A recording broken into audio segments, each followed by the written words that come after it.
نهار الجمعه 2 فبراير ابل لونصات لنا بروجي جديد ديالها ابل فيجن برو.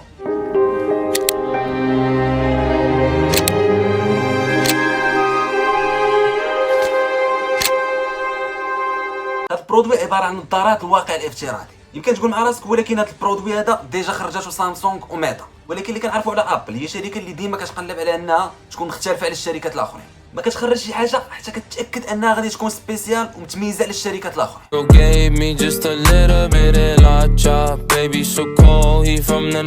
ابل فيجن برو عباره عن نظارات كتدمج لنا بين العالم الواقعي والعالم الافتراضي، يعني كتقدر تلبسهم وتشوف الواقع عادي وفي نفس الوقت تقدر تزيد اللي بغيتي وتتحكم فيه وبزاف ديال المزايا الاخرين. هذا البرودوي ما كملش 3 ديال السوايع في المحلات ديال ابل في الميريكان وسالا، موراها نيشان بانوا بزاف ديال الناس في السوشيال ميديا هابطين الشوارع ديال الميريكان وكيستخدموا هذا البرودوي هذا. واخا ابل كتنصح ما تستعملش في البلايص اللي اكتيف بزاف بحال تقطع الشانطي ولا البلايص اللي فيهم الناس بزاف، وكاين كاع اللي سايق طونوبيلتو بيد وخدام به باليد الاخرى، كاين اللي لابسهم وكيتمشى في الشارع عادي مكونيكتي وما مسوقش للعالم. هذا الاختراع لحد الان متاح غير في الميريكان.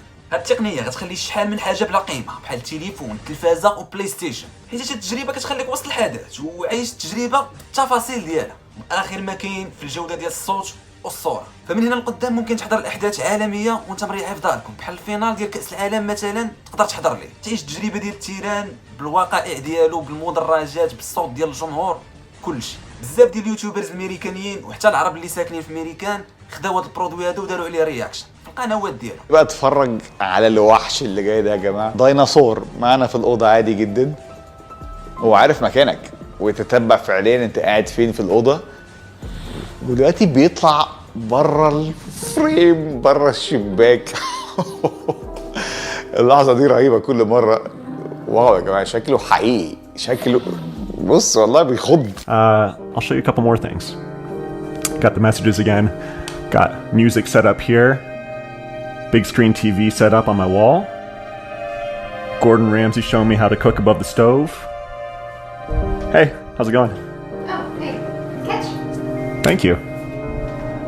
And as we walk around the house, everything stays pinned exactly where we left. فرا الكاليتي والجوده كاينه في هذا البرودوي هذا بحال كاع البرودويات اللي كتلونسي ابل. بحال اي منتوج ديال ابل فرا فاش كيتلونسا في الاول ضروري ما يكون الثمن غالي. ابل دارت لي 4000 دولار امريكي اللي هي تقريبا 4 ديال المليون مغربيه، ثمن غالي على الناس العاديين اللي خدامين خدمه عاديه. داكشي علاش حاليا غادي يكون غير عند الناس اللي لاباس عليهم واللي خدامين شي خدمه اللي ماشي عاديه. ولكن بحال ديما يمكن غادي تخرج شي فيرسيون جديده ديالو، كل ما كتخرج شي فيرسيون جديده فبطبيعه الحال الثمن ديال الاولى كيزيد ينقص، ولكن مع الوقت يقدر يطيح الثمن ديالو. انا شخصيا كنشوف بلي التقنيه غادي تضر البشريه اكثر ما غادي تنفعها. المتعه في هذا البرودوي بصح كاينه، ولكن خاصك تعرف بلي كاين اللي غادي يولي مدمن على هذا العالم الافتراضي.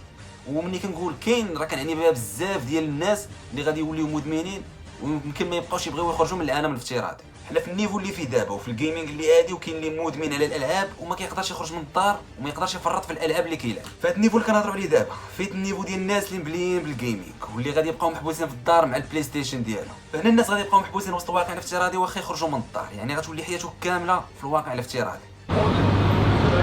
Jordan, you're standing right in front of my Mr. Beast video. Come right there. Square.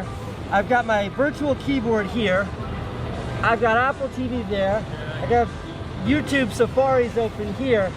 And it all kind of works. وهذا الشيء ديجا توقعته السلسله الكرتونيه المشهوره ذا سيمبسون اللي كتنبأ في شي احداث غادي توقع في العالم مستقبلا. وفاش كنقول كتنبأ ما كنعنيش بها الغيب، فكنعني بها انه كيكون شي حاجه اللي مخدومه وهما كيعرفوها غادي تكون. بحال منين توقعوا باللي دونالد ترامب غادي يولي رئيس ديال الولايات المتحده الامريكيه، اللي من بعد سنين على ديك الحلقه دونالد ترامب بصح طلع للرئاسه.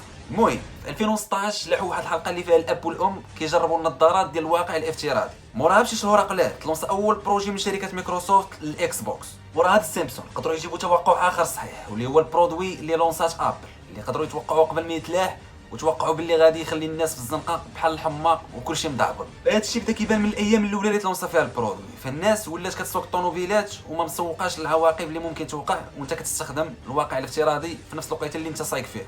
فكما قلنا هذا البرودوي كاين غير في امريكا وقريب غادي يدوز اليو كي وموراه فرنسا وموراها غادي يجتاح اوروبا، يعني لافريك باقي بعيد شويه باش يدخل ليها، وحتى الا وصل فراه غادي يكون بواحد الثمن اللي خيالي وقليل اللي غادي يقدر يشريه. صراحه فاش كتشوف هاد التقنيه ما كتكرهش تجربها، حيت الصراحه واحد الحاجه اللي هاربه من المستقبل.